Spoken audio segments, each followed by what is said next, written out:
Okay, Sagittarius. So you've had a chance to look at the cards. I'm seeing a lot of day here with one evening. So let's take a look at this. The first card is the Six of Swords. And the Six of Swords is always about moving on. It's about moving towards harmony, towards peace, moving away from, it's not a huge thing. It's not like the Ten of Swords, but it does feel like you've needed to sort of correct a few things that haven't been working perfectly. It might be your job description at work is not what it was, and you want to change that, and you feel like moving on. And it may be moving towards another company. It may be moving, period. Some of you may be moving, period. As you can see, this guy is in his boat here. There's the swords. He has his horse. And he's left what hasn't served him into new beginnings that he's not sure what that's going to be, but he's ready. The water signifies emotions are ready.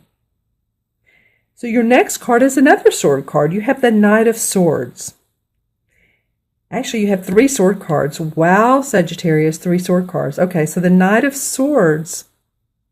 This is a guy who's usually a younger feeling a guy, maybe in his teens to 20s, and he's just ready to take the world and just go with it and his ideas and race to the front line. As you can see, he's on his horse, and it's funny because his skunk is watching him, and he has his horse racing. It's like, yay, I can be the victorious one.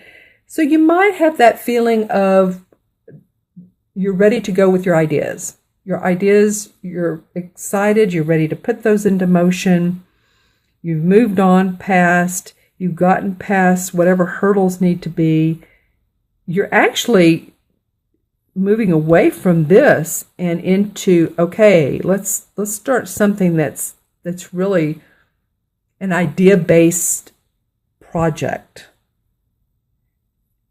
Something that's going to expand your world. This could be very much about the solar eclipse. You have new ideas and that you're wanting to move forward that, because you can see this horse is racing towards this Page of Swords, and the Page of Swords is about new ideas. So it feels like you're racing into what can I do differently? What intuitively, because this is an evening card. As you can see, the wise owl is out. The moon is out. That's always about using our intuition. She has the sword pointed up towards this crystal. I love this. This is a large quartz crystal, and I'm using selenite for the pointer. But she has her sword pointing up to the sky, up to the crystals, up to spiritualism. And she has the book on how to do that, to give her more information. So you guys, it feels like there are expansive ideas that you're excited about. You're ready to move forward. And I like that this card sort of slows it down a little, because he can move too fast. This guy can really take off and get himself in a jam, get himself in a pickle if he doesn't watch how fast he's going. It's almost like, if you step outside and you're not grounded and you're in your head and you're walking fast and then you trip and all of a sudden you've bruised your knee or you've sprained your toe, or we've all done it. So it feels like needing to get grounded. This Page, who is a younger, so this is all about newness, and the youth part comes in. It feels to me like she's going to ground these ideas. It's like, okay, I'm ready to move forward. I'm ready to move forward. I've moved past this, and this is all good, but what else can I do? Okay, I think I'll take a moment. I'll look into my intuition. I'll do some research. Some of you may be going on the internet. I'm also getting to, some of you are also counseling with the cards. Some of you may be card readers yourself, or you're waking up in the morning and you're pulling a card, and that's the card of the day or the evening. You're pulling cards. I don't know why I got that, but I'm looking at this thinking, there's some readers out there as well. So this just gives you more intuitive insight. Some of you may be looking into metaphysical classes, intuitive classes. And also I'm going to be, because I do this in person, I'm going to be mentoring people on the phone or on Skype or on Zoom about enhancing your intuition. It's going to be a 45-minute, possibly an hour session on, okay, this is interesting, session on increasing your intuitive skills. And one of the things you'll need is, I don't care what card deck, but a deck of cards. So let me know. I'll put that on my website under my menu of services, because I do mentorship, as you know, intuitive counseling, pull cards, and do your numerology. And there's different types of services that I have, but that could really be a benefit to you guys to have an intuitive counseling on opening up your psychic abilities. That would be a lot of fun. And like I said, I do this in person quite a bit, and it will be great over the phone as well. I do it with some of my clients now, actually, over the phone.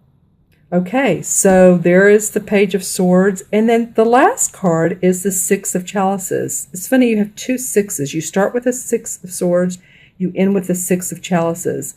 So this is about a little bit of memory lane. You know, these two kids are walking off. They've had their picnic with their cups and their teapot, and they're revisiting some memories of young, maybe when you were a child, or thinking about the past, or thinking about a neighborhood that you once lived in, or people that you haven't seen in ages and ages and ages, maybe childhood friends or family friends. But it does feel like some of you really want to revisit that. And in a harmonious way. This doesn't feel bad. It just feels, because he has this canary with him. So he feels safe. And this canary feels like it's looking up to this owl, and this owl is looking at him. Oh, I love that. The two feel connected to me. But these two kids are arm in arm, hand in hand. So there's a sweetness about this. And this card also could mean someone who has passed on in your life, and you might be missing them as well. That's also an additional meaning that this card could be. And remember too, if you're thinking about them, then, they may be with you in spirit, probably with you in spirit.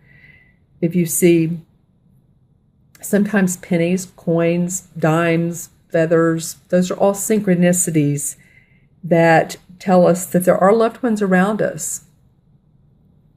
Okay, interesting reading, my friends, my Sagittarian friends. Let me go ahead and add these up. There's 6, 7, 8, and 6 is 14. 1 and 4 is 5.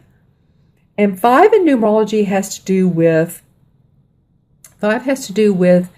and I want to say expression. That's usually 3, but I'm feeling like being unrestricted about how you express yourself. Now, again, this solar eclipse, maybe it's the way you do it. Maybe it's the way you express yourself. Maybe you're on the internet different. Maybe you're changing your website, or you're on YouTube, or it feels like promoting yourself. You're coming up with some new ideas for that. All right, that's interesting. All right. And it's expansion too. 5 is about expansion. Okay, so in these two 6s here, 6 is about harmony. So whatever it is that's going on, you'll want to feel harmony during the month. It's eclipsed. These two cards are eclipsed, speaking of, by 6s. 6 is about harmony, family, responsibility, love. So that's what it feels like that you guys are really, really striving for. Love of family, love of home, love of nature, love of what you do.